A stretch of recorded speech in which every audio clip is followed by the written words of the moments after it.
બચ્ચુ ખાબડમાં guaranteed, હું ફરીથી કહું, બચ્ચુ હવે આગળ એક સ્ટેપ આગળ કહું, જો એક્સપાન્શન થશે તો જગ્યા વધુ છે, વધુની જરૂર છે ને એના કરતો વધુ શક્યતા એક્સપાન્શન થવાની એટલે હોઈ શકે કે બચ્ચુ ખાબડને પડતા મૂકવાના.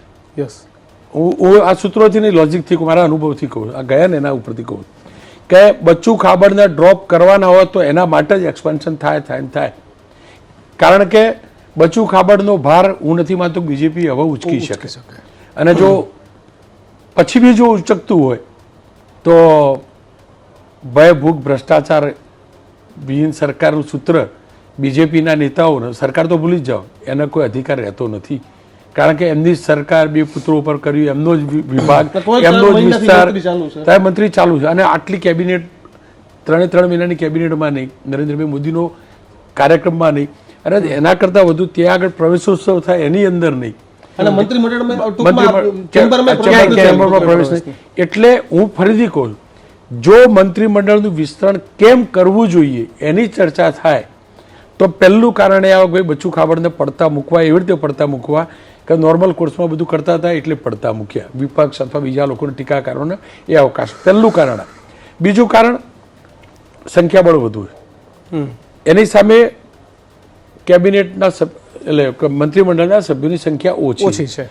182ના 15% મંત્રી બનાવી શકાય નિયમ પ્રમાણે, તો હજુ પણ 8 થી 10 મંત્રીઓ બની શકે અવકાશ છે. એક કારણ એ હોઈ શકે. અને ત્રીજું કારણ એ હોઈ શકે કે મુખ્યમંત્રી પાસે અનેક વિભાગો, મુખ્યમંત્રી પાસે જે વિભાગ છે એની અંદરથી MOS નથી પાછા. સપોઝ મુખ્યમંત્રી પાસે હોય પણ રાજ્યમંત્રી હોય તો લોકો એપ્રોચ કરી શકે ને.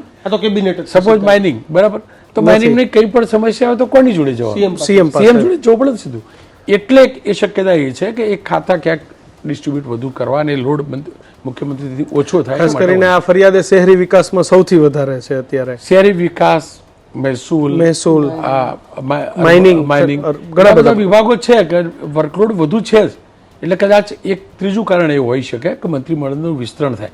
પણ ફરીથી કહું, ચારે કોરથી માગ ઉઠી, મીડિયાએ ચાલ્યું, ડિજિટલ મીડિયામાં ચાલ્યું, મારા ત્યાં સમાચારમાં ચાલ્યું, પેલા ત્યાં સમાચારમાં ચાલ્યું, કોઈ લાલ પેન લીધી, કોઈ કુર્તા સીવડાયા, કોઈ જતું રહેશે, કોઈ નારાજ થશે, એવું વિચારીને જો આપણે કહેતા હોય મંત્રીમંડળનું વિસ્તરણ થશે તો આપણામાં સમજ નથી.